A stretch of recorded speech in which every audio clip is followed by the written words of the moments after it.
Oleh karena itu, pemerintah harus mencabut kitab kuning di Menkumham. Itu kekayaan intelektual. Dan itu kalau sudah dicabut, itu karena tidak berfungsi. Apa sih? Keluaran pesantren nggak bisa bikin mobil, masih kalah SMA, SMK Solo. SMK kok Solo bisa bikin mobil, dari pesantren bisa apa? Assalamualaikum warahmatullahi wabarakatuh. Ikhwan fillah yang dirahmati Allah Subhanahu wa taala, dimanapun Anda berada, semoga kita semua senantiasa mendapat ampunan dan keberkahan dalam segala aktivitas yang kita kerjakan. Salawat serta salam selalu tercurah pada Nabi besar Muhammad SAW. Semoga kita dapat dikumpulkan dengan beliau serta mendapat syafaatnya di yaumil kiamah kelak. Amin amin ya rabbal alamin. Video kali ini saya ingin meluruskan tentang tuduhan seorang murtadin yang cukup kontroversi di dunia YouTube, yaitu Muhammad Kosman Cornelius atau yang lebih dikenal dengan MKC, yang melontarkan argumen bahwa lulusan pesantren tidak dapat berprestasi dan mengaitkannya dengan kasus peledakan gereja katedral Katolik di Makassar. Para ikhwan fillah, apa yang Anda pikirkan jika bertemu dengan anak santri di depan kita? Pasti yang terlintas di benak kita adalah siswa-siswi yang rutinitasnya adalah hanya belajar, mengaji, dan hafalan Al-Quran saja. Bahkan tak sedikit yang memandang remeh lulusan dari pesantren. Mereka kerap kali dianggap kemampuannya hanya sebatas mengaji saja. Seharusnya kita sebagai masyarakat bisa mengubah mindset dan persepsi terhadap mereka. Karena tanpa adanya peranan anak santri, kualitas hidup dalam masyarakat akan timpang akibat minimnya pengajaran tentang moralitas dan akhlakul harimah yang baik. Di era milenial ini, tidak heran kalau banyak kasus kriminal yang terjadi seperti pelecehan seksual, pembunuhan, perampokan, bahkan penganiayaan anak terhadap orang tua. Itu semua karena kurangnya pendidikan tentang agama. Oleh karena itu, penting untuk anak harus dimasukkan ke dalam pesantren, karena selain dididik agar mandiri, disiplin, dan kuat mental saat menghadapi kesulitan. Anak santri biasanya saling memahami kesusahan antar temannya. Tak heran jika lulusan santri biasanya memiliki jiwa sosial yang tinggi terhadap sesama. Pondok pesantren yang berkualitas akan melahirkan siswa-siswi yang berkualitas juga. Saat ini banyak pondok pesantren yang sudah dilengkapi dengan fasilitas belajar yang modern agar para santri dapat mengimbangi perkembangan teknologi canggih. Tak sedikit pondok pesantren yang melahirkan generasi-generasi yang berprestasi, bahkan di tingkat internasional. Saya akan menampilkan beberapa contoh santri-santri yang berprestasi yang sukses jadi juara di level dunia.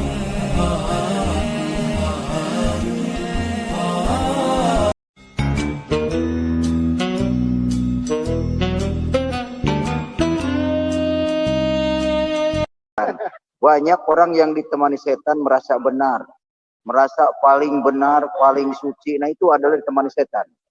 Oleh karena itu, pemerintah harus mencabut kitab kuning di Menkumham. Itu kekayaan intelektual. Dan itu kalau sudah dicabut, itu karena tidak berfungsi. Apa sih? Keluaran pesantren nggak bisa bikin mobil, masih kalah SMA, SMK Solo. SMK kok Solo bisa bikin mobil, dari pesantren bisa apa? Cuma khotbah-khotbah kayak si Yahya Waloni doang, nggak ada untungnya Indonesia. Sangat tidak menguntungkan anak generasi muda ke depan ini akan suram kalau diajari oleh pesantren. Ya, cuma diajarkan dakwah juga bukan Indonesia yang didakwakan, menawarkan negara Arab. Ini yang harus stop. Menawarkan kebaikan Arab, menawarkan Muhammad, itu harus di stop, saudara, agar Indonesia ini sadar. Nah, itu ajarannya, waduh. Makanya saya tinggalkan ajaran Islam itu karena saya sudah tahu dalamnya. Jadi, wahai saudaraku yang belum percaya Yesus, saya ini seorang haji, mantan santri, juga pernah jadi kiai. Jadi tolong dengar saya. Ajaran yang saya tinggalkan itu ternyata itu buktinya yang terjadi di Makassar. Cobalah sadar hati saudara. Tidak ada keselamatan di dalam Islam. Muhammad tidak bisa menyelamatkan. Ini yang penting saya kasih tahu kepada saudara. Terima kasih, Tuhan Yesus memberkati. Kembali lagi ke admin.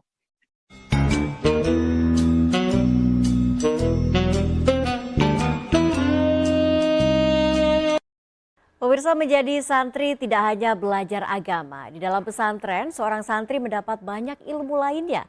Bahkan, seorang santri mampu mengukir prestasi internasional dengan mempersembahkan medali untuk Indonesia. Dan berikut liputan anak pesantren keren.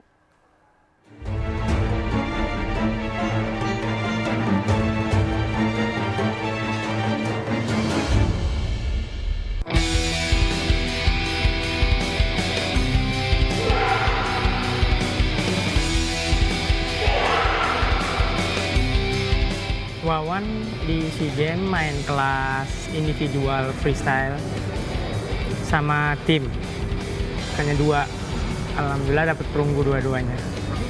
Saat itu main ya alhamdulillah bersih, rapi, cuman kan semuanya itu dinilai dari juri. Kita dapatnya perunggu ya alhamdulillah nggak apa-apa, kita terima aja. Berlatih taekwondo sejak kelas 3 SD di pesantren. Iya, dari awal masuk pesantren udah tertarik sama taekwondo. Kalau taekwondo kemauan diri sendiri, karena Wawan tertarik sama taekwondo, ingin belajar taekwondo sungguh-sungguh. Nah, ngeliat temen banyak juga yang ikut taekwondo, jadi Wawan tertarik. Maksudnya temen aja bisa, masa kita nggak bisa gitu ikut.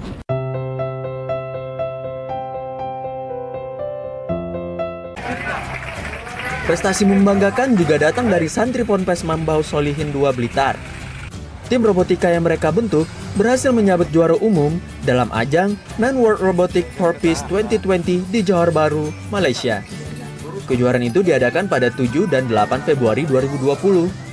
Mereka mengalahkan peserta dari 10 negara dalam 3 kategori, yakni Soccer Close, Soccer Junior Class, dan Line Follower. Yang istimewa, tim ini baru sekali mengikuti lomba dan langsung menjabat juara umum. Sudah kelas 7. Selain di Malaysia juga ikut di kejuaraan robot di mana saja? Masih di Malaysia. Prestasi santri Ponpes Mambau Solihin 2 ini sebelumnya pernah terukir menjadi juara 1 di lomba yang sama di Jepang 2018 lalu.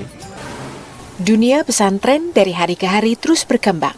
Tidak hanya fokus dalam memberikan pendidikan agama pada santrinya, pendidikan di bidang sains juga menjadi hal penting untuk dipelajari. Di Pondok Pesantren Nurul Islam Kecamatan Antirogo, Jember, setiap santri tidak hanya dituntut mempelajari dan memperdalam ilmu agama, namun juga mempelajari bidang sains hingga mampu menciptakan robot tematik. Keuletan dan keinginan kuat kedua santri ini dalam menciptakan sebuah robot berhasil menorehkan prestasi juara pertama dalam kontes kejuaraan robotika nasional yang digelar di Universitas Brawijaya Malang beberapa waktu lalu.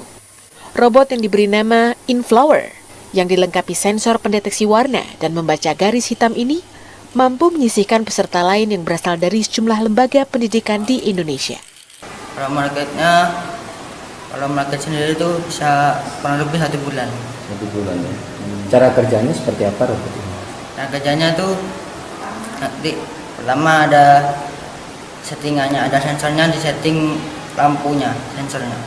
Ketika lampu itu sudah mati, sensornya sudah mati, itu menandakan bahwa sudah terbaca.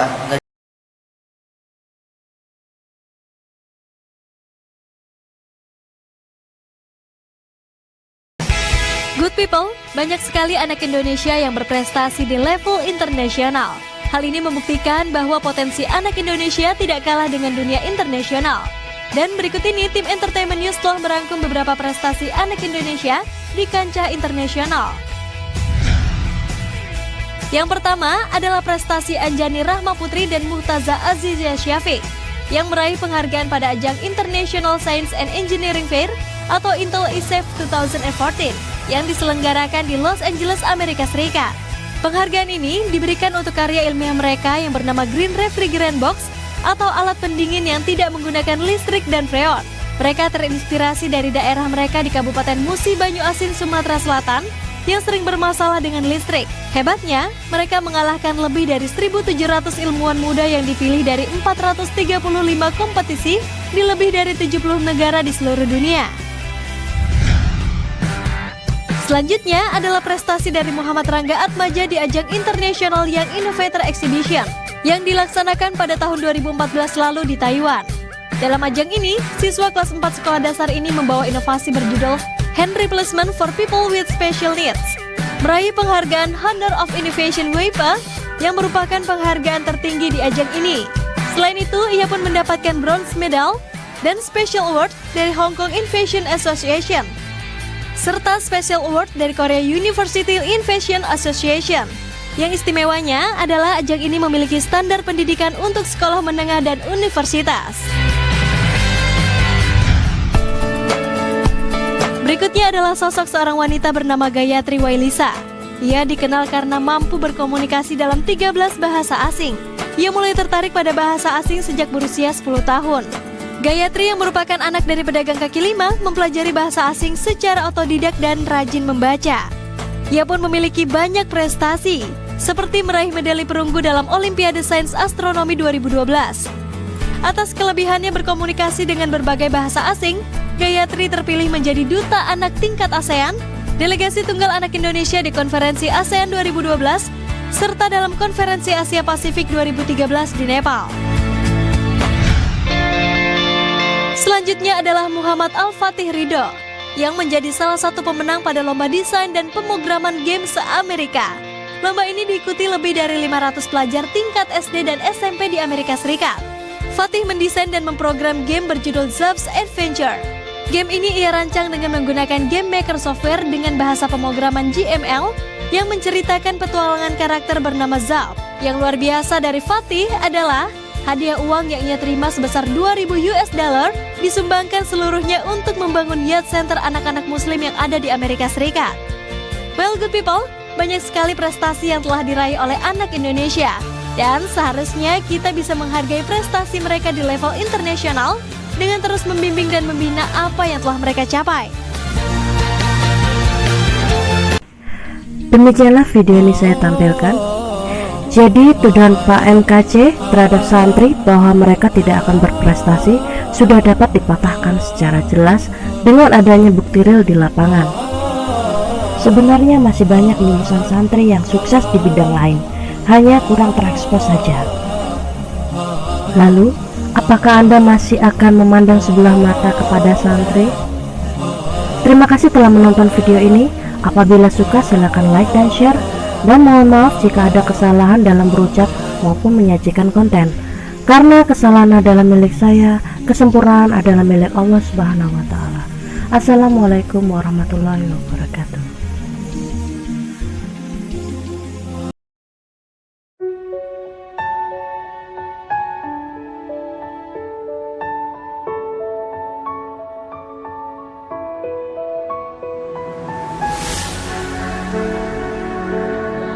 Saya ini meyakini betul bahwa hidup itu sejatinya hanya untuk berakhlak.